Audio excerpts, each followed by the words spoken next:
The sky over Mineral Valley didn't darken with storm clouds. It curdled with the oxidized gray of an invading fleet. The Iron Grifters had arrived, their massive airships casting oppressive shadows over the bioluminescent crystals that erupted like jagged lavender teeth from the mountain walls. In the center of the mounting panic stood Leo. His heart hammered against his ribs, a frantic, rhythmic alarm. He closed his eyes, grounding himself. "Fear," he whispered, utilizing the technique of affect labeling. "I am feeling fear. It is a sharp, cold wind. Anxiety. It is a high-frequency buzzing in my ears."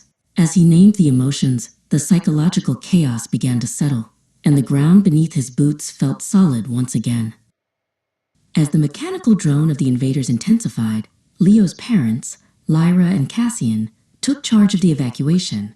They weren't soldiers, but they were the village's veteran pilots, the logistical minds who kept the community's spirit on course. They moved through the crowd with practiced, stoic calm, directing families toward the reinforced lower caverns. They were the anchors in the rising tide of panic, transforming a potential stampede into a disciplined retreat. Lyra caught Leo's eye and gave a sharp, meaningful nod, a silent command that they would manage the present crisis if he could secure their future. Leo retreated to his tactical hub, a structure he had engineered from scavenged glass and ancient obsidian planks perched high on a ridge. Inside, the walls were papered with complex maps of the valley's natural light pathways. He sat at his desk, the distant clanking of robotic joints echoing through the canyon. He needed a strategy, and he needed it immediately. He pulled out his journal, his fingers finally steady. This wasn't just a hideout anymore. It was the nerve center of the resistance. Leo initiated the ABCDE method to dissect the crisis. First, he identified the activating event. The grifters were targeting the core quartz. Next, he challenged his belief that they were helpless, noting the consequences of panic. He began to dispute his fear by brainstorming options. Hiding was a temporary fix, and direct combat was suicide. He decided to leverage the valley's unique geography, choosing an effective new approach, a massive light illusion using mirror peak to overload the robot's optical sensors. As he worked through the logistics, his purpose crystallized.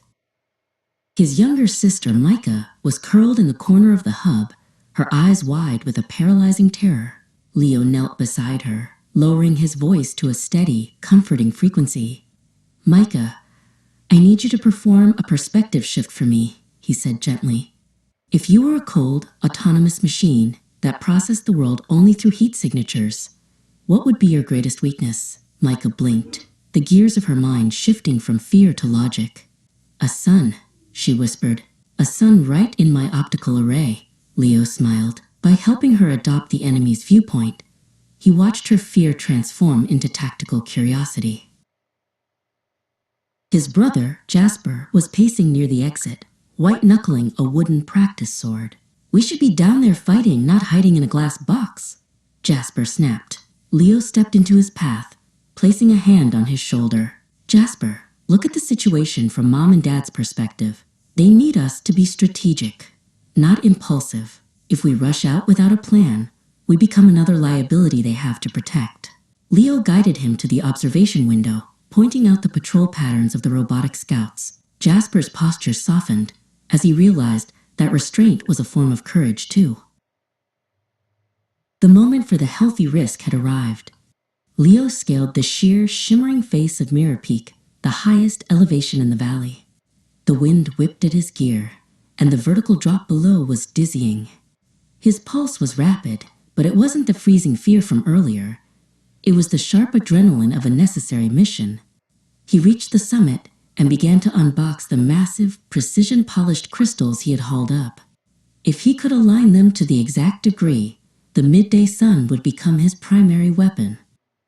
Far below, the Iron Grifter commander, a hulking, rusted titan of gears known as Ferrum, marched into the village square. The robots deployed their industrial extraction drills, preparing to violate the mountain's core. Suddenly, a concentrated beam of solar energy struck the square, followed by a second and a third. It was a high-stakes game of optical physics. From his high vantage point, Leo directed the flow of light, like a conductor leading a silent, blinding orchestra.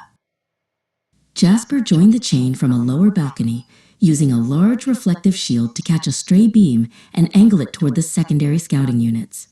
The robots whirred in mechanical distress, their logic circuits failing as their sensors were overwhelmed by the shifting, brilliant glare. They began to spin in aimless circles, unable to process the environment. The valley wasn't just their home, it had become a sophisticated weapon of pure, luminous beauty, reflecting the brilliant sun into every mechanical eye.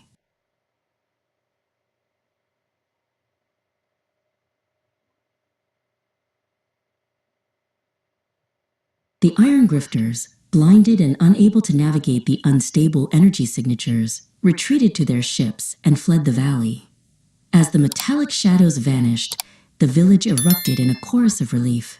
Lyra found Leo at the base of the peak. She didn't just offer a hug. She looked at him with the quiet respect reserved for an equal. He had used his mind and his emotions to safeguard their reality. Mineral Valley was secure, and its true heart, the resilience of its people, glowed with a light more permanent than any crystal.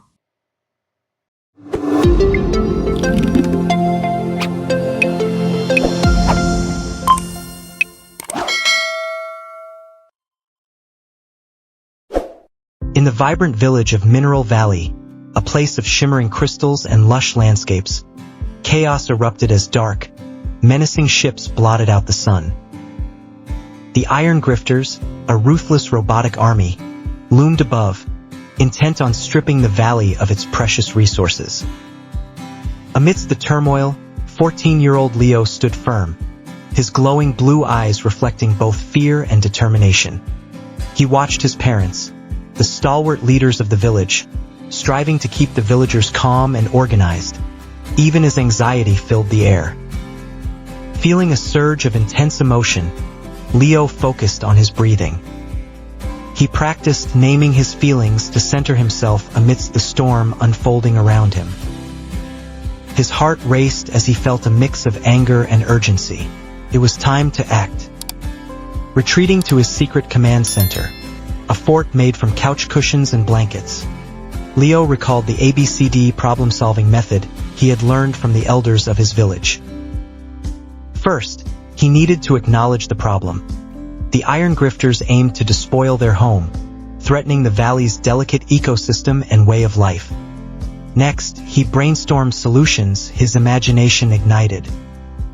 Could he distract the robotic invaders with the village's glowstones, or perhaps create a Pickler-style climbing trap to thwart them? After careful consideration, Leo recognized the potential of using the valley's reflective gear to craft a dazzling light illusion, designed specifically to mislead the army's sensors. With a sense of purpose igniting within him, Leo embraced the healthy risk of standing up for his community. Gathering his siblings and a group of village kids, he shared his vision. "How do the robots see us?" he asked, prompting them to think from the enemy's perspective. "They only see the minerals, not the people." This shift in viewpoint would be crucial for their plan.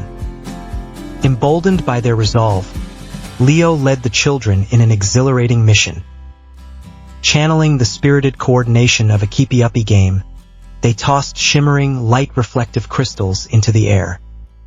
Each crystal caught the sun's rays, creating a breathtaking aurora that danced across the valley.